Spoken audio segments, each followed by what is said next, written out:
Assalamualaikum warahmatullahi taala wabarakatuh. Bismillah, alhamdulillah, wassalatu wassalamu ala rasulillah sayyidina Muhammad ibn Abdullah wa ala alihi wa sahbihi wa man walah. Allahumma salli ala nuril anwar wa sirril asrar tilakil aghyar wa miftahi babil yasar sayyidina Muhammadinil mukhtar wa alihi al-athhar wa ashabihi al-akhyar adada ni'amillahi wa ifdalih. Kita lanjutkan di penghujung ayat ke-11 ya. Itu ya ayyuhalladzina amanu la yaskhar qaumun min qaumin asa ay yakunu khairan minhum wala nisaa'un min nisa'in asa ay yakunna khairan minhunna wala talmizu anfusakum wala tanabazu bil alqab. Kemarin sudah kita jelaskan apa arti daripada tanabuz bil alqab, itu memberikan lakop-lakop yang tidak baik, baik itu fasik, kafir dan nama-nama yang enggak bagus. Tanabus bil alqab ya. Ahlul bid'ah dan sebagainya. Itu dilarang ya. Bi'sal ismul fusuqu ba'dal iman.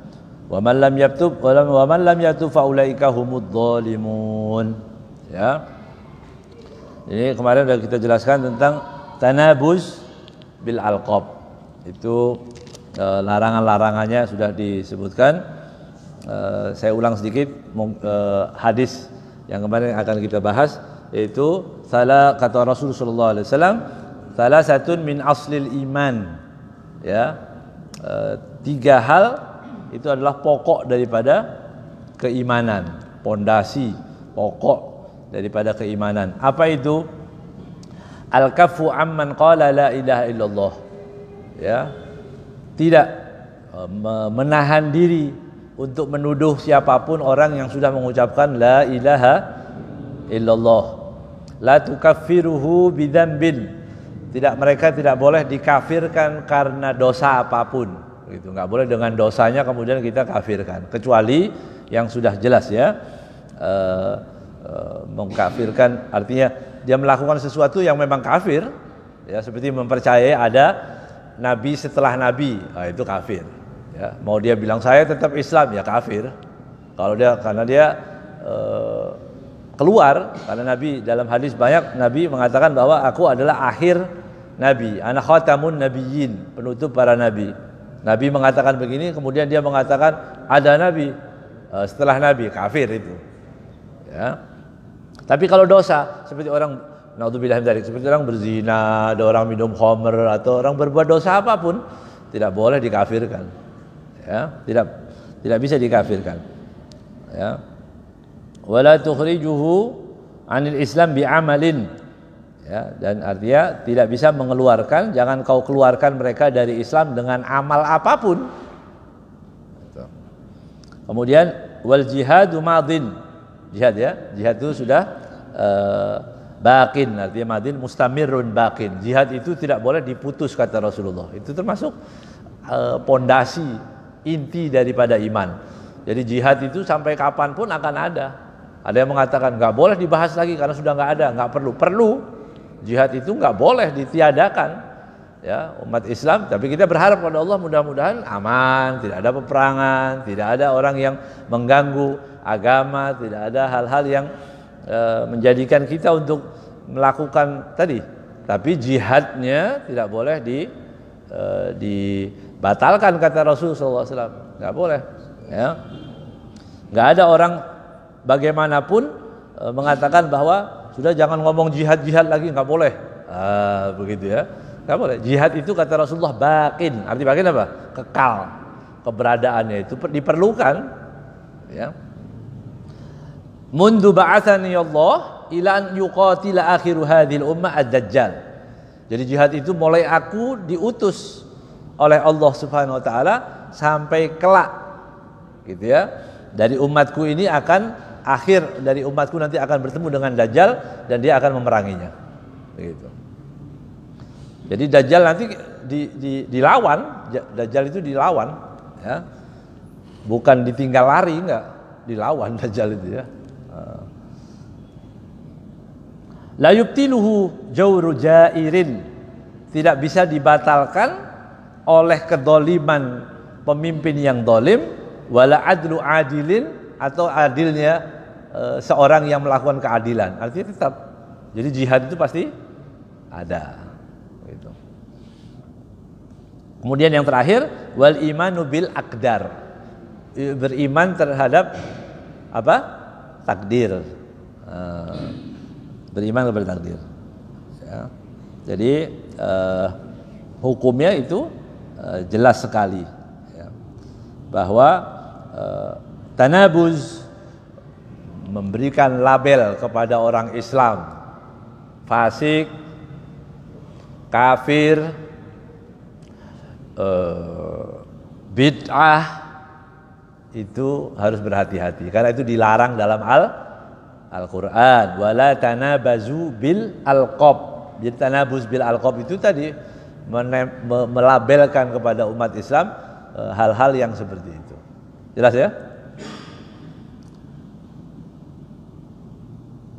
Tetapi kalau disebutkan di sini wahada nahyun anin nabas bil alqab sayyi'ah. Jadi yang enggak boleh itu pakai lakop-lakop yang buruk. Kalau lakopnya yang baik boleh. Ya. Seperti Asadullah. Siapa itu Asadullah? Siapa yang dapat julukan Asadullah? Sayyidina Hamzah, Asadullah, gitu ya. Macan atau singanya Allah. Asadullah, ya. Wa asadu rasulih. Dalam hadis disebutkan walladzi nafsi biyadihi innahu lamaktubun indallah azza wa jalla fis sama'i sabi'ah. Hamzah asadullah wa asadu rasulih. Masya Allah ya. Tertulis di langit tingkat ketujuh nama itu Hamzah. Sayyidina Hamzah maksudnya paman Nabi Muhammad sallallahu alaihi wasallam, asadullah ya, singanya Allah dan singanya Nabi Rasul ya. Kemudian Khalid bin Walid, apa julukannya? Saifullah, pedangnya Allah. Kan lakop itu ya, tapi nggak apa-apa karena itu baik ya.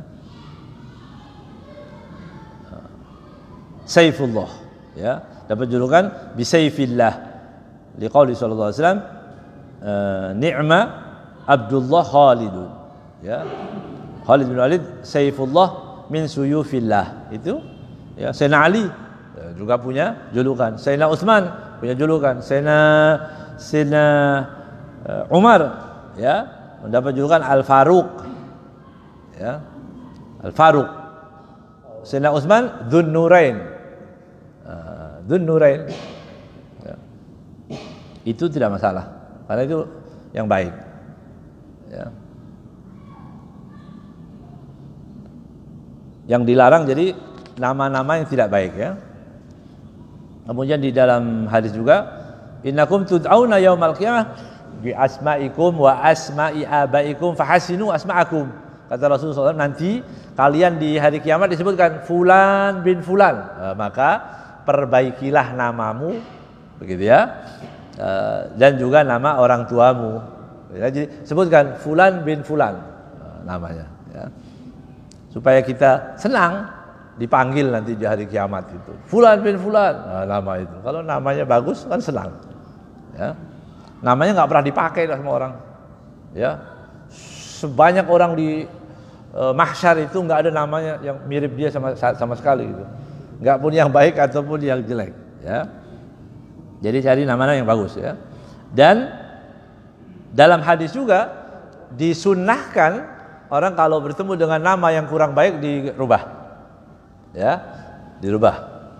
Nah, seperti ada orang namanya Asiyah, bukan Asyiyah, bukan ya, atau Asiyah, nyebutnya Asi. Asi itu maksiat. Asiyah pakai shot, perempuan yang nama Asiyah. Nabi bertemu dengan seorang perempuan yang namanya Asiyah, langsung rubah oleh Nabi Muhammad SAW, disebutkan Jamilah. Jamilah, cantik, bagus, ya, cantik. Ada orang namanya Syaitan. Belum ya. Di Indonesia belum ada, alhamdulillah. Syaitan, begitu. Kalau mau keren, Satan, sama aja ya. Gitu. Santan mungkin ya. Jadi namanya syaitan. Ghurab. Ghurab itu gagak, burung gagak, ghurab namanya. Dikasih nama ghurab. Ya kalau diterjemahkan gagak, burung gagak. Atau kalau kita bahasa Arab salim, selamat. Bahasa Jawanya selamat. Enggak apa-apa. Itu bagus, ya. Itu cuma bahasa Arab pindah ke bahasa Jawa, tapi artinya bagus kan? Begitu. Jadi nama-nama yang tidak baik langsung dirubah. Itu yang diajarkan. Ya. Ifrit. Namanya Ifrit.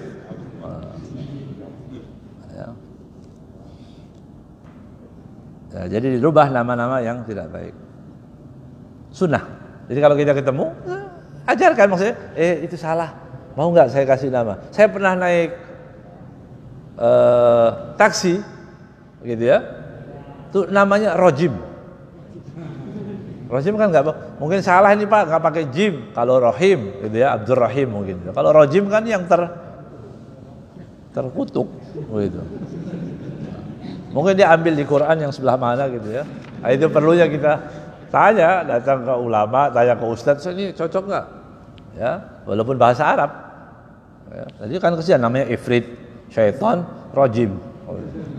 Ya.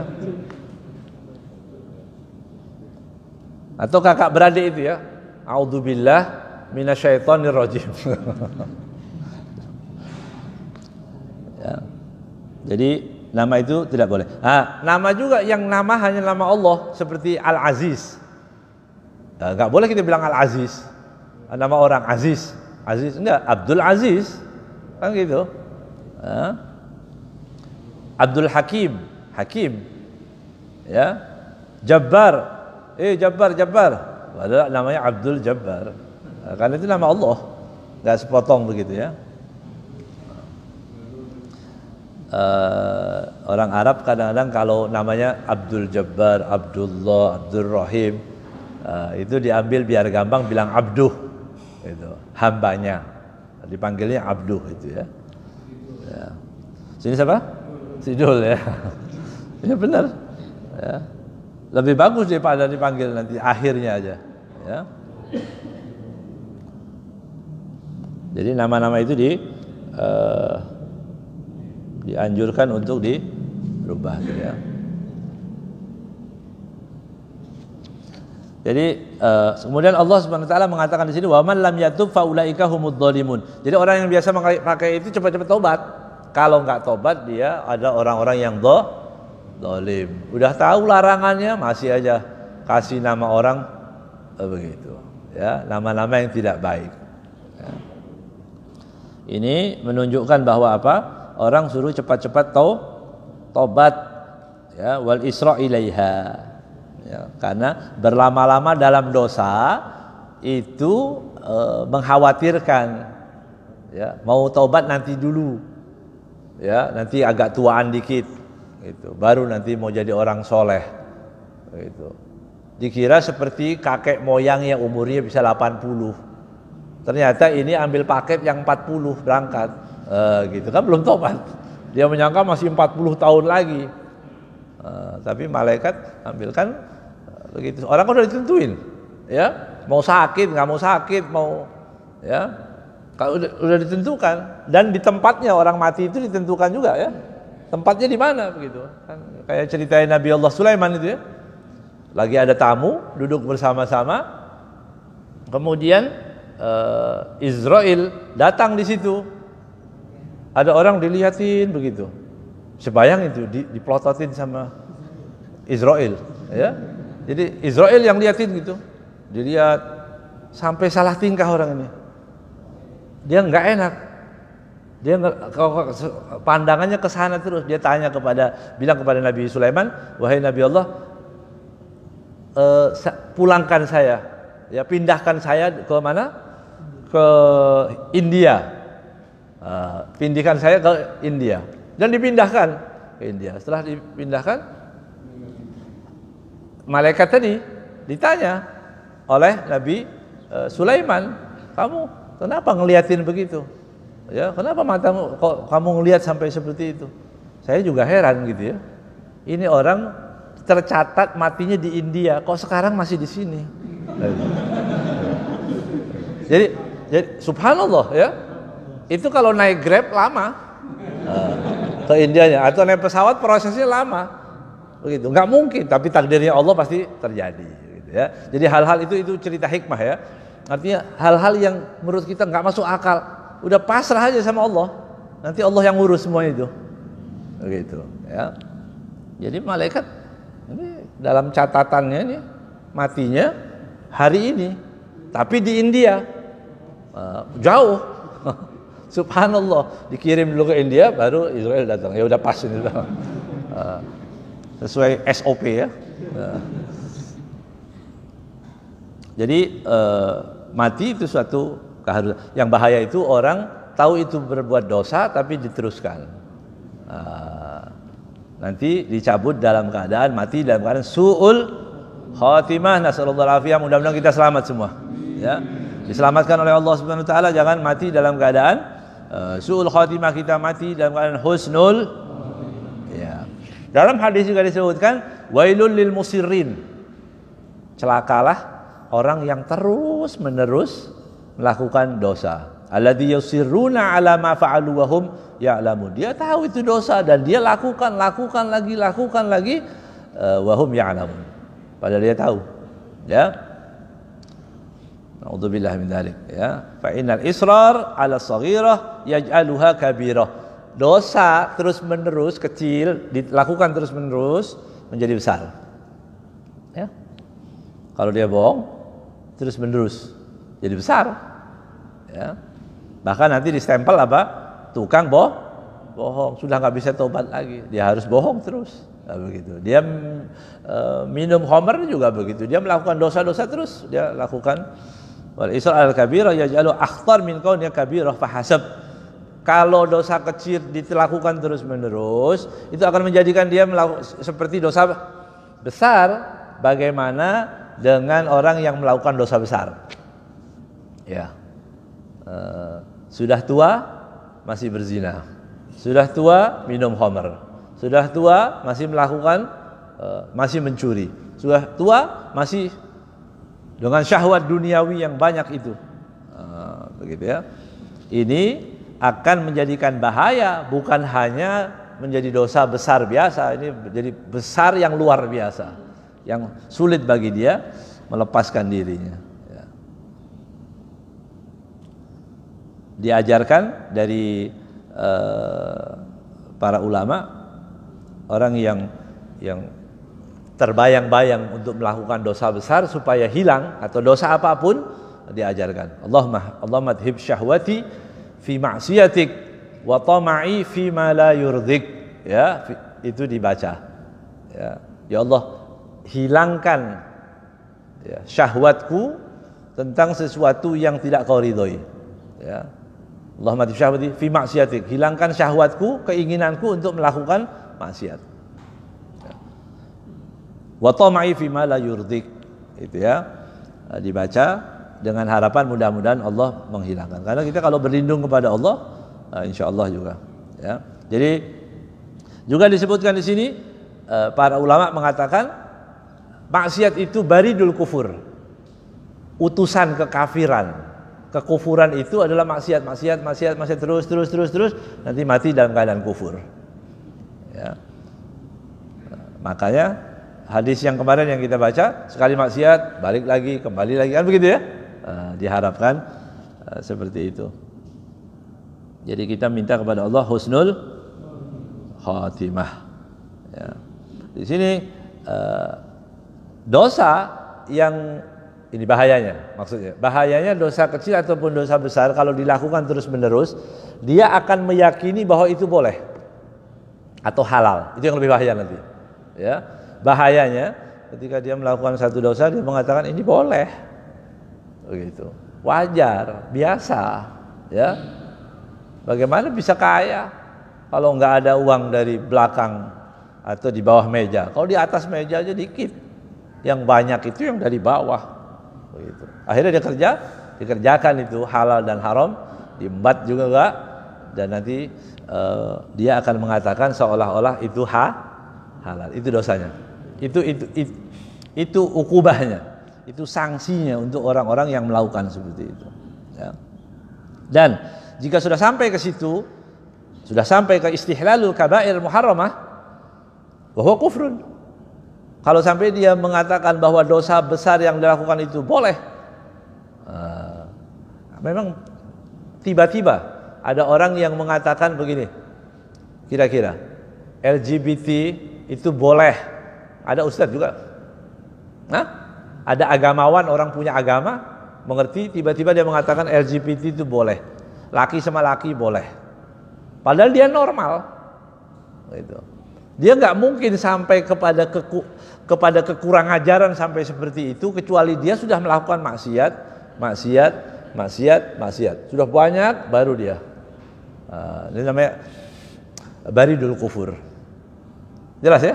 Ada orang maksiat, tapi dia ngomongnya nggak berani, tetap saya dosa, begitu.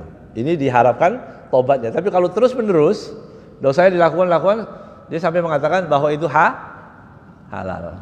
Itu bahayanya. Ya. Kemudian dari ayat ini disebutkan bahwa kita nggak boleh sembarangan menuduh orang. Tidak boleh kita menganggap orang lain itu lebih buruk dari kita. Larangannya sudah jelas, ya, apalagi sampai memberikan label kepada orang tadi. Baik itu syirik, kufur, asi, ahli maksiat, itu bukan wewenang kita. Ya, bukan wewenang kita. Orang yang dikatakan bahwa orang itu tadi adalah ahli maksiat dan sebagainya, belum tentu nanti dia bisa diampuni oleh Allah Subhanahu wa taala. Ya. Bahkan kita yang akan melakukan, naudzubillah. Ada seorang diceritakan, ada seseorang bermimpi, dia suruh ajak orang, disebutkan itu fulan tetanggamu bawa dia umroh, disuruh bawa umroh, tapi orangnya nggak sholat, nggak taat. Tapi dia mimpi untuk membawa orang tadi umroh 2 kali. Dia mimpi lagi sama, mimpi untuk suruh mengajak orang tadi umroh. Sampai 2 kali, akhirnya dia bingung. Ini mimpi kok sampai 2 kali berturut-turut. Dia datang ke guru, ya, kepada ulama. Kemudian dia datang bertanya, wahai guru, saya ini mimpi untuk diperintahkan untuk mengajak orang itu umroh. Padahal orang itu nggak sholat, nggak rajin sholat, nggak rajin ibadah. Ya. Kata gurunya, kalau kamu sampai mimpi 3 kali, ajak dia umroh. Begitu. Kan sudah 2 kali, 3 kali. 3 kali dia mimpi, benar, ajak orang itu umroh. Tapi ya udah, kalau sudah 3 kali datang kepada orang itu, dia katakan assalamualaikum Pak, ayo ikut umroh, kata dia. Sholatnya nggak pernah saya umroh. Gimana saya mau berangkat umroh? Saya nggak bisa. Sholat saya nggak bisa ini semua. Kata orang yang sudah, insya Allah, pokoknya kita sambil belajar nanti di perjalanan. Di perjalanan nanti saya ajarin begitu. Ya, sholat. Jangankan sholat, wudu aja saya nggak ngerti caranya wudu. Ya, Islam, ya, artinya dia orang ahli maksiat, ya begitu ya, nggak sholat, tapi dipanggil. Udah, karena dia lewat mimpi seperti itu, dibawalah dia ke Mekah. Alhasil ringkas cerita, dia umroh, dia tawaf, dia sa'i, ya, di situ. Kemudian selesai dia tawaf, kemudian dikasih tahu, disunnahkan sholat di makom Ibrahim. Ya, orang yang tadi minta mana yang tempat namanya makom Ibrahim itu. Kemudian dia bilang, ayo kita sholat 2 rakaat di situ. Yang mengajak sholat bersama, orang tadi sendiri-sendiri dia sholat, begitu selesai sholat sujud nggak bangun lagi, mati bagus ini orang. Hah? Dianggap orang katanya nggak sholat, nggak beres, berangkatnya pun diajak orang, dipaksa. Tapi Allah mau? Allah mau ini orang mendapatkan apa? Husnul khotimah, mati dalam keadaan sujud. Nah, belum tentu, luar biasa kan? Jadi nggak boleh sepelekan orang. Selesai dikuburkan, dia kembali lagi ke negerinya, kemudian dia cari informasi tentang orang ini. Nggak ada. Setahu kita memang dia memang nggak sholat, memang nggak bagus orang ini. Pasti keluarganya yang tahu ini. Ya, ditanya pada keluarganya, apa yang dilakukan bapakmu ini? Ya, suamimu ini apa yang dilakukan oleh suamimu? Kata istri tadi, memang dia nggak pernah sholat. Dia nggak sholat, dia nggak bagus. Ya, cuma di sini ada orang tua itu. Ya, di kampung ini ada orang tua perempuan tinggal sendiri, nggak ada yang ngurus, nggak ada yang bantu dia yang ngurus. Bukan ibunya nih, bukan ibunya, orang lain. Dia datang, dia rawat, ya, perlu susu dikasih, perlu daging dikasih, cuma itu aja amalannya. Dan orang tua tadi setiap kali dia senang ada orang yang merawat dia, setiap kali dia doakan, Allahumma Allah yarzuqa husnul khotimah. Mudah-mudahan Allah berikan kamu husnul khotimah. Dikabulkan oleh Allah Ta'ala. Jadi belum tentu orang ya. Nah, ini jangan salah arti. Jangan salah arti dalam cerita ini. Oh, nggak sholat tuh nggak apa-apa. Enggak. Ya. Salah itu salah kesimpulan namanya. Ini hanya takut salah nanti salah kesimpulan. Oh, boleh berarti nggak sholat nggak apa-apa ya. Bisa mati dalam keadaan sujud. Ya. Nah, itu salah itu ya. Tapi maksudnya adalah jangan kita menghukumi orang. Nggak baik, itu orang neraka, ahli neraka. Bukan. Ya, kita nggak pernah dilantik untuk menjadi juri. Kita nggak pernah kan? Ada nggak pelantikan? Juri kenerakaan nggak ada gitu. Ya. Jadi mudah-mudahan Allah selamatkan kita. Ya. Kemudian ayat berikutnya, ya ayyuhalladzina amanu istanibu katsiran minadh-dhanni inna ba'dadh-dhanni ismun. Ya. Wahai orang-orang, ayat 12, wahai orang-orang yang beriman, ya, jauhilah, jauh sekali apa itu dhon, prasangka, berprasangka buruk itu nggak boleh. Ya, inna ba'dadh-dhanni ismun. Ya, kebanyakan prasangka itu adalah dosa, salah, meleset. Tadi, ya, meleset itu orang. Kalau kita lihat ada orang nggak sholat, ya meleset, pasti dia orang buruk, begitu kan? Tapi kan kita nggak tahu akhirnya. Allah kehendaki baik, dia punya amalan, makanya dikatakan kita ini harus punya amalan satu yang tidak diketahui orang manapun. Apa aja terserah. Ya amalan kebaikan untuk kita benar-benar hanya kita dan Allah yang tahu. Begitu. Kalau yang lain, seperti sholat, saya mengajar, ya, antum hadir, itu kan kelihatan. Harus ada punya amalan yang benar-benar tersembunyi. Ya. Sebagian ulama kalau mau dapat amalan yang tersembunyi yang tidak tahu itu pedagang. Pedagang itu nggak ada yang tahu. Ya, jadi tak dagang, dijual, harga modalnya 10.000, dia jual 8.000, begitu. Ya, harganya diturunkan 8.000. Si pembeli nawar lagi, mahal amat. Cobaan. Coba. Sudah dikasih 2.000 itu kan. Tapi itu biasa para ulama. Makanya banyak para ulama, wali-wali itu dagang. Ya. Dan dagangnya ya boleh diambil untung, tapi banyak juga orang-orang yang digratisi. Ya, tapi tanpa dia tahu. Yang tahu benar-benar dia sama Allah. Begitu. Jadi kalau ditawar, cobaan. Ya. Udah ambilnya 10.000, dijual 5.000, orangnya kaget, astagfirullahaladzim, dan banyak-banyak ambil untung.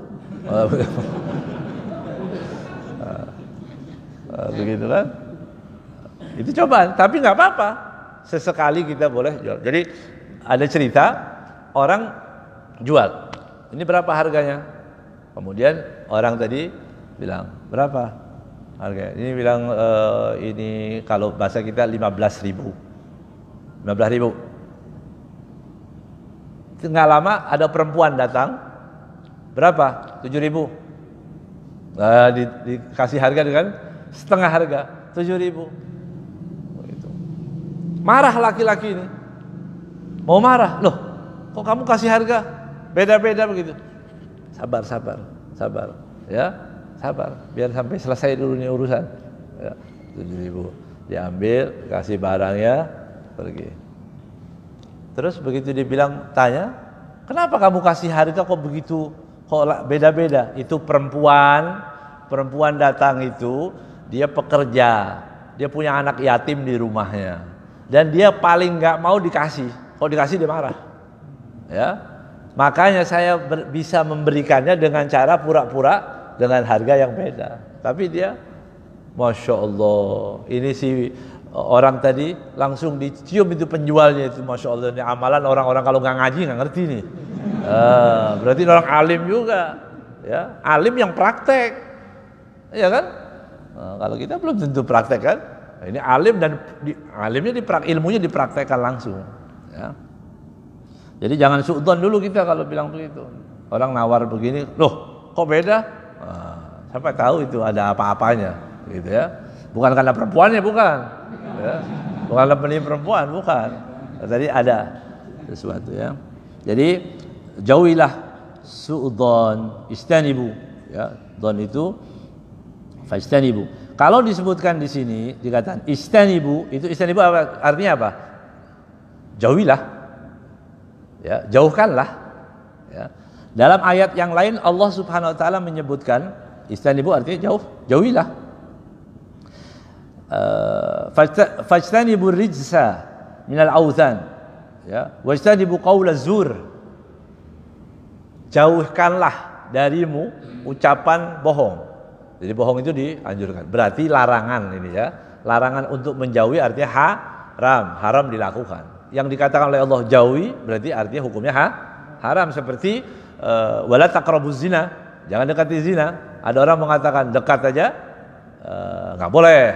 Kan begitu, mendekati saja tidak boleh, apalagi berzina. Bukan berarti yang nggak boleh itu mendekati. Nah, itu salah malah, ya.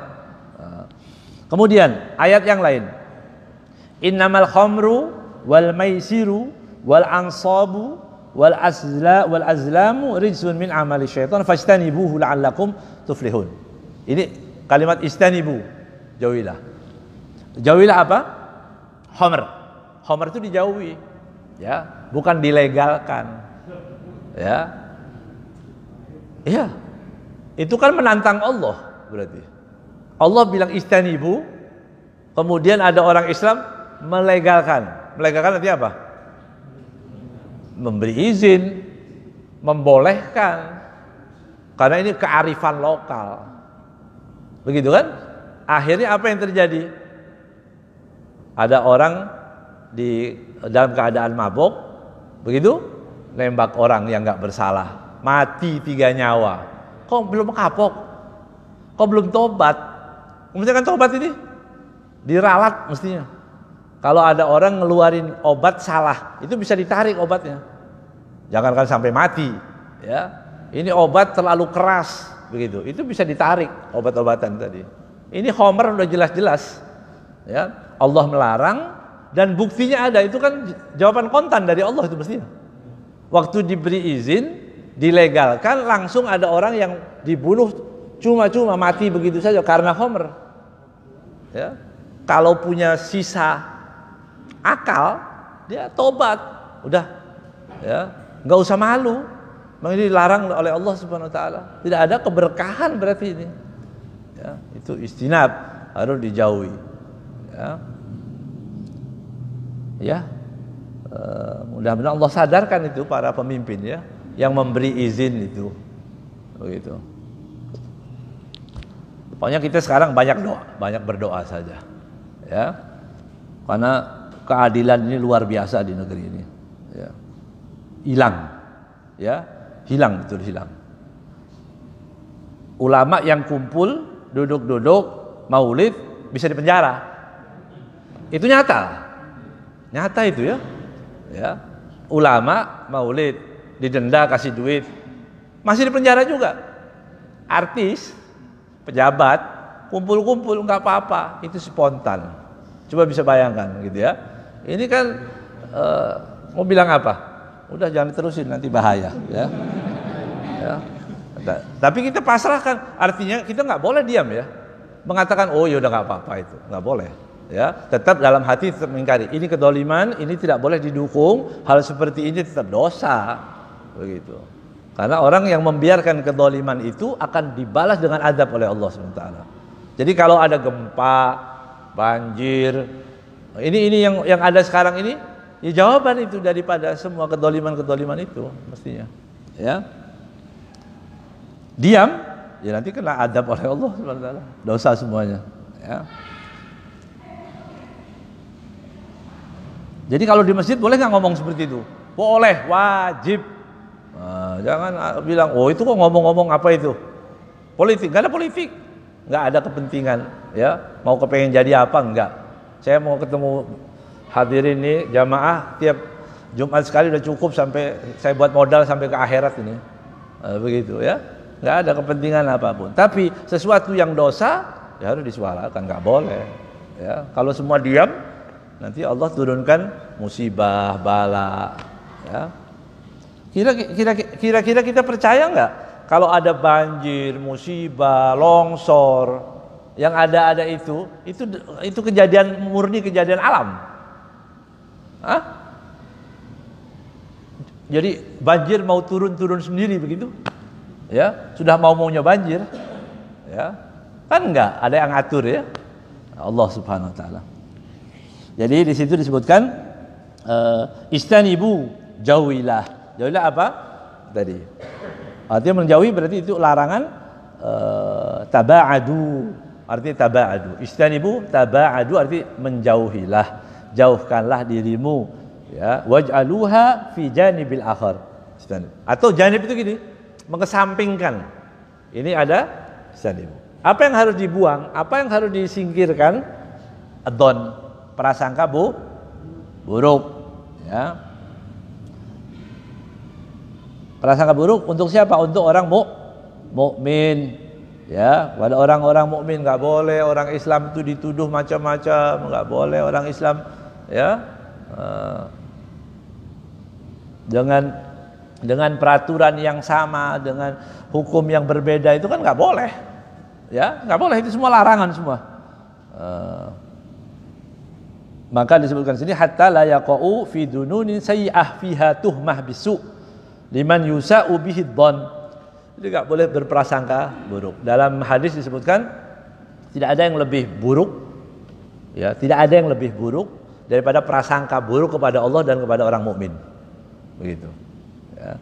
Dua perangai yang tidak ada keburukan lebih buruk daripada dua hal. Apa itu berburuk sangka kepada Allah dan berburuk sangka kepada orang muslim. Ya, seperti apa donnya itu? Berburuk sangka itu apa? Berburuk sangka yang disebutkan di sini disebutkan apa? Yadunnu bihil fahisyah. Menyangka orang, oh itu orang keluar malam pasti minum khamr. Oh itu orang malam berarti dia bermaksiat. Oh itu pekerja malam. Suudzon kepada orang, nggak boleh.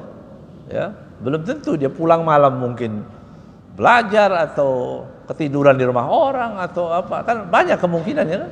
Orang Islam harus mencari hal-hal seperti itu. Seperti syaribul khamr. Disebutkan di sini disebutkan atau menyebutkan orang minum khamr. Ya, ada orang bawa botol wa minum khamr. Belum tentu. Ya, mungkin bir peletok itu. Ya. Mungkin bir peletok itu ya. Atau ada orang bawa seperti khamar minuman, kemudian warnanya kekuning-kuningan atau apa, itu dikira spiritus ya. Au ghairu dzalika minal muharramat bidun ayakuna dalil 'ala dhon. Jadi enggak boleh orang menyangka saja gitu. Ada orang jalan sempoyongan, wah malam teler dia pulang. Padahal kakinya semurat ya. Jalan di kita katanya sempoyongan, enggak ya. Atau dia kesemutan atau apa, nggak boleh. Alhasil itu penyakit ya, penyakit kita itu berburuk sangka kepada tetangga, kepada ini, kepada itu nggak boleh. Ya. Prasangka buruk itu, husnudzon itu alat paling canggih. Ya, alat paling canggih. Gimana? Kalau kita mau menghukumi orang ini baik atau buruk kan perlu proses. Dengan beli alat namanya suudzon, itu bisa cuma sekali aja ketemu. Sombong. Nah, gitu aja. Prasangka aja, ya. Orang lagi sakit gigi mungkin sakit. Ya. Assalamualaikum. Jangan gitu ya, nggak terlalu perhatian, sombong, ya. Dia nggak tahu apa yang dirasa di gigi itu sakitnya, kan? Itu banyak berprasangka buruk. Ya. Jadi prasangka buruk tidak boleh sama sekali. Ya. Kemudian disebutkan di sini, bal kana al madnun bihi dhahirus shalah, ya. Au huwa masturul hal. Ya, atau orang yang tersembunyi, ini orang baik atau orang nggak baik, apa hukumannya? Ini orang baik atau orang nggak baik? Apa kita bilang? Bilang apa kita? Orang baik. Ya, makanya kalau ada orang yang meninggal, dibilang ishadu annahu min ahlil khair. Saksikanlah ini orang yang baik. Saya nggak kenal, nggak apa-apa bilang baik. Ishadu min khair, dah gitu aja. Memang kita kenal. Berarti tapi ada orang-orang yang mengatakan ini orang baik, saya ikut baik. Itu memang ajaran Islam. Gitu ya. Tapi kalau dia nggak sholat, ya, nggak mau sholat, rumah dekat masjid, nggak pernah ke masjid sama sekali, misalnya begitu. Kita tahu perilakunya jelas-jelas. Waktu isyhadu anna minal khair, mau bilang khair. Ya diam. Khair, gitu aja. Nah, kita bersuara ya. Nah, kalau sudah jelas itu, karena mu'lin, orang yang mu'lin bifisikihi itu nggak boleh dibilang khair. Kalau orang yang menampakkan kefasikannya, tapi kalau dia tersembunyi, dia disembunyi nggak ada yang tahu. Katanya itu peminum homer, itu bisik-bisik orang. Saya nggak pernah lihat, saya anggap orang baik, udah selesai. Begitu. Oh itu orang begini, saya nggak pernah tahu. Saya tahunya orang baik. Saya pernah ketemu di masjid, dah di baik. Nah itu nggak apa-apa. Tapi ada orang yang menampakkan, gitu, menampakkan jelas maksiat dia bilang, ya terang-terangan. Kalau yang seperti itu bahkan nggak boleh kita. Dan orang-orang yang mimman yuktada, artinya orang-orang yang jadi panutan, tokoh masyarakat yang jadi panutan, nggak boleh dia, tidak dianjurkan untuk menyolatkan. Kalau dia terang-terangan. Misal orang pakai cincin emas, pakai kalung emas, enggak sholat, ya, bawa perempuan bukan muhrimnya depan orang semua tahu, nah, begitu ya. Nah, itu namanya mu'lin, artinya menampakkan kefasikannya. Itu enggak boleh. Tapi kalau yang sembunyi-sembunyi enggak apa-apa. Maka dikatakan di sini al ulama alladzi yumayyizu dzunun allati yajibu isnabuha amma siwaha. Anna kullaman la tu'raf lahu amarah alamatun sahihah. Itu maksudnya, ya. Ada. Ya, apapun orang yang tidak diketahui, itu orang yang nggak ketahui, ini orang soleh atau enggak, kita tahu dari mana ini soleh atau enggak soleh, kan nggak bisa, ya. Misal nih, ada orang rambutnya panjang, ya, ada orang pakai peci berantem, begitu. Kita bilang mana yang benar? Tata ribut ini, wah ini pakai peci. Ternyata ini orang yang pakai peci ini, ya, dia tiap ditagih hutang baru pakai pecinya. Dia hutang sama yang gondrong. Nah, kan nggak bisa kan? Nggak bisa kita secara dohir nggak bisa menghukumi itu, belum tentu, ya. Jadi casing itu belum tentu, nggak boleh. Orang Islam dibiasakan seperti itu, harus tahu. Kalau kita mau menjadi hakim ya kita tanya, kamu kenapa? Kenapa kamu berantem ini? Oh ini utang. Nah, kalau ditagih, dia pura-pura sholat pakai peci, begitu. Sholat nanti di pertengahan sholat hilang duluan, nggak ketemu lagi, begitu ya. Seperti orang-orang yang tadi ya, seperti orang-orang yang tadi banyak melakukan korupsi, berbuat jahat, begitu ditangkap pakai jilbab, kan begitu. pakai sabu, begitu ketangkap pakai jilbab. Ya. Jadi nggak bisa juga kita menghukumi begitu ya. Jadi kembali kepada don itu adalah khianat, ya, pengkhianatan pada amanat dari Allah. Kita diajarkan untuk apa? Berbaik sangka, tapi kita melakukannya apa? Berburuk sangka. Ada. Wallahu a'lam bishawab. Nanti kita lanjutkan lagi insyaallah. Wallahu a'lam bishawab. Assalamualaikum warahmatullahi wabarakatuh.